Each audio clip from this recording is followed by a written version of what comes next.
JBNN will keep you informed. I'm Michelle Jones. Before we get into the news, please remember to like, subscribe, leave a comment, and share the news with someone today. Now on to the news. Hi, I'm Aaron Samuels, Senior Superintendent of Police, Commanding Officer for the St. James Division. We are here along the Long Hill Main Road, and on Sunday, November 30th, at 6 a.m. we'll be closing this road until 9 p.m. to facilitate rehabilitation work by the Jamaica Public Service. This work will allow for the rehabilitation of electricity to the residents of South St. James.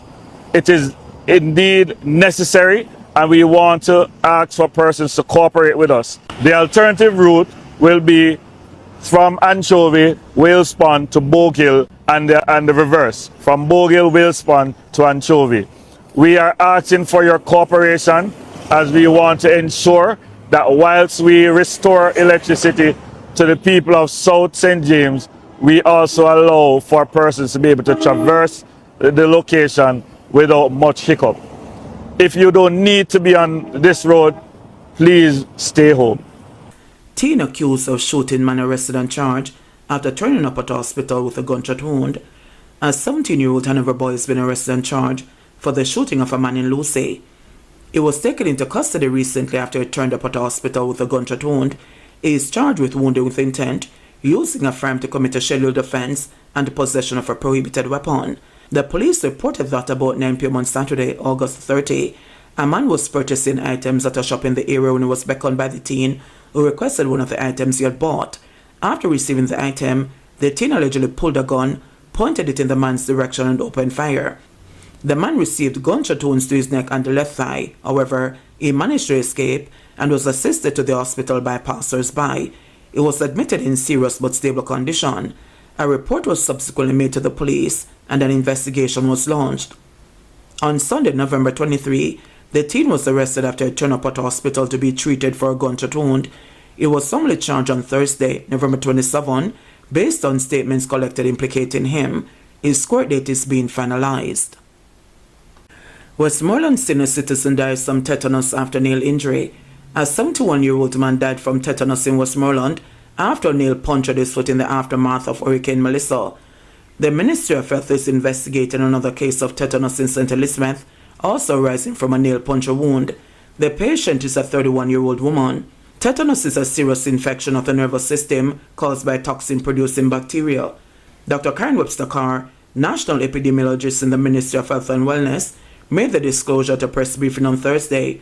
She noted that there has been a sudden increase in injuries among children since the hurricane were also at risk for tetanus. She is encouraging persons to get vaccinated against tetanus. For under 5, Westmoreland and Casey are in epidemic levels. For over 5, Westmoreland is in epidemic level and Casey is in alert level. Note, the hurricane was week 44, so from hurricane week to the last week ending on Saturday, Westmoreland has seen an increase to epidemic levels for injuries, and that causes a risk for tetanus, which we have to remind persons to get treated because they need to have vaccination if they have been injured. And we have seen that an increase in injuries and particularly nail injuries.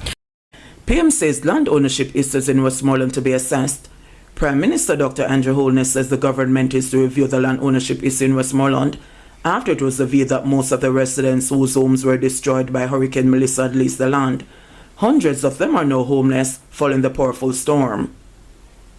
Persons build their homes on stilts because of the lack of permanence in their residential and land settlement arrangements. So they have to move very often. It is something that has come up to us from the policy level that we will have to address. What we are doing now is to use this opportunity to see how best we can regularize many of the persons who have been occupying lands informally.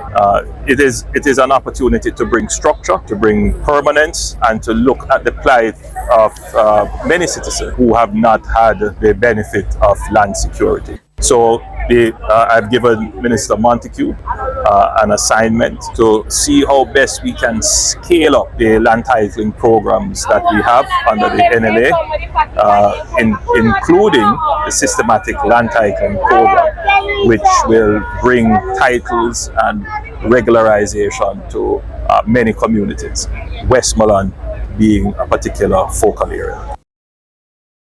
Tourists safe despite leptospirosis outbreak, says Tufton. Minister of Health and Wellness Dr. Christopher Tufton has sought to assure that the current leptospirosis outbreak poses no great risk to tourists coming to Jamaica. Tufton said health authorities are managing the outbreak and there is no need to issue an advisory discouraging visitors. I want to just indicate that in terms of this area of waterborne and foodborne illnesses and vector-related risks, that we have been managing the leptospirosis outbreak declared last week. Our epidemiologist is here and she can comment more on this. But I want to just indicate that our discussion or narrative around this particular issue is intended to provide the necessary advisory to protect Jamaicans and to heighten the levels of alertness. We are mindful that that can easily be understood as panic, and we would like to discourage that. And sometimes the headlines does project a sense of the need to panic. This is not what our intentions are.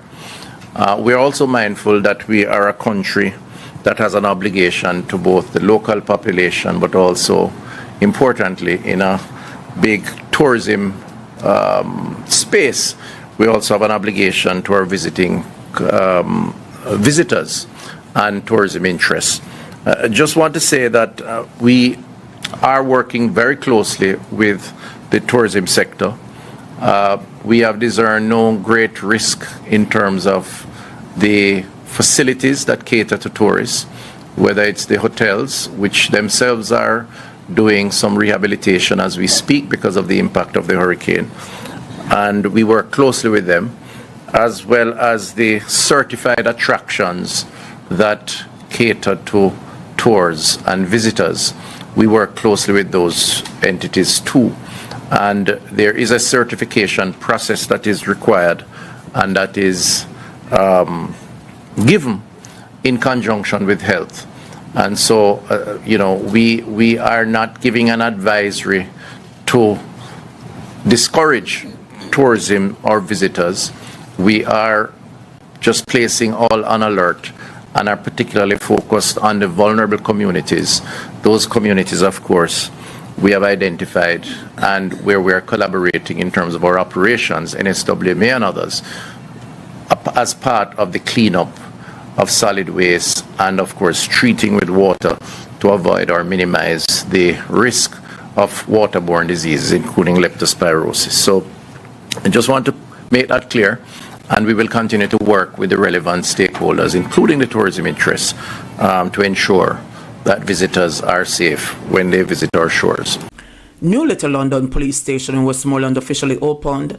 The New Little London Police Station in Westmoreland has been officially opened. The upgraded facility replaces the previous station, which was destroyed by fire. The structure was recently impacted by Hurricane Melissa. Among other things, it is outfitted with solar power and a rainwater harvesting system, which is part of a thrust by the government to push climate resilience. 1 million! 1 million! Wow! This is beautiful. Good afternoon, sir. How are you? All right. Yes, sir.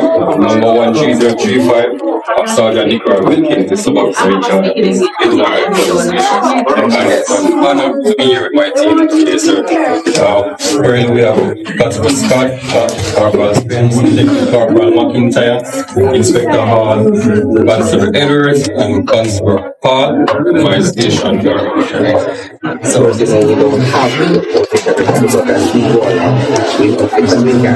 so this is what's Malancia Kingston, and even here it's still and there's a So how do you deploy them? So you give people what you need. right, and so the SOIC and the command will decide as they deploy. Right, so just like weapon, you come to get your weapon, you come to get your So it's not just random deployment. So It's deployed where you need it the most. where you need it most. And it's tracked, of course, recorded. We know who have what and the duration of the charge and all that stuff. See, sometimes we would have heard the complaints that we don't have cameras, and the suggestion sometimes is that all you need to do is just go and pick some cameras off the shelf and that's it. But to do the cameras, there would be significant work done behind the scenes. Commissioner puts a lot of context to this report, and it's not just buying an Amazon camera like an actual camera. The camera is the least significant of the infrastructure. Because you have to store it, you have to make sure that the storage meets evidentiary levels, and you have to be able to archive and retrieve it, and then you have to communicate from the camera to the storage, and then the camera, obviously that's very hard.